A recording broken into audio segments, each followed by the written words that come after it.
a considerable extent. It began under Kennedy. Bob McNamara was his agent for doing it. He decided to remove them and replace them with men of the left. That's what Kennedy did to the CIA. I watched it. I was there. John Kennedy decides to curtail the CIA's power and get rid of its powerful chief, Allen Dulles, who is forced to resign. Kennedy, flanked by Dulles, names a discreet but effective little man named John McCone as new CIA director. Allen Dulles is furious about what he calls his firing. He embodied the CIA for 10 years. The agency was his creation.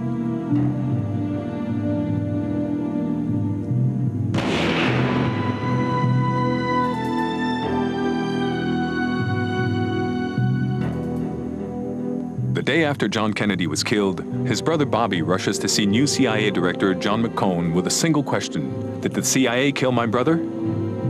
The question came up after the assassination in November '63 of the president.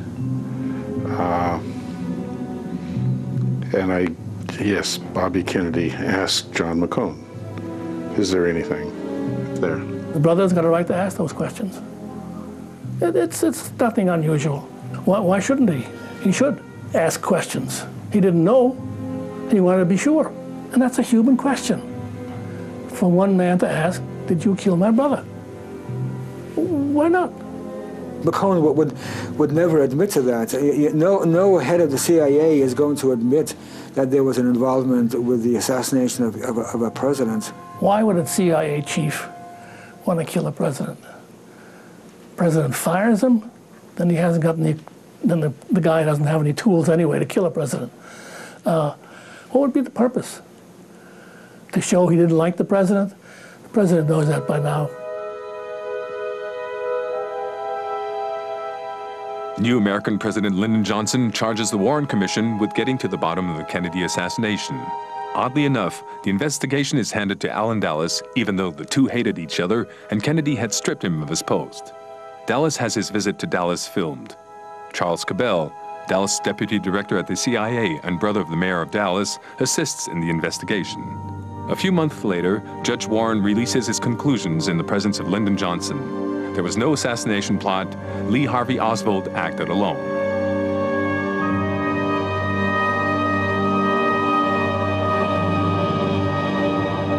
Allen Dulles did his best to sabotage the Warren Commission, I think. If you don't want anything to come out of the commission, then it's not strange. You know, I think it was done on purpose. My instructions to the CIA were to make all the information available. The CIA virtually emptied its files on the Kennedy assassination, and there was absolutely no evidence of any conspiracy, certainly no evidence that the CIA was ever involved. I couldn't imagine the CIA would be involved in the assassination of a U.S. president. That's beyond the wildest imagination. The House of Representatives ran on a $6 million investigation. And just as I came to the FBI, they gave me a tape that was, the committee gave me a tape to suggest that there was a second shooter from the hill there, the knoll, grassy knoll. It was interesting because when I first came into the CIA, I found out of a Frenchman who was claimed to know about the Kennedy assassination. And I can't describe him any more than that, but he provided a lot of detail. And so I wanted to read it. I was curious, just curious. It was pure personal curiosity. So I asked for the file, and they told me it was very, very sensitive, and it was called what's black tape, that they put black tape around it and all these seals so no one can get it. So what I did was I waited for a Saturday when I was on duty and took a request to get the file, and only the director of operations or the director could read it.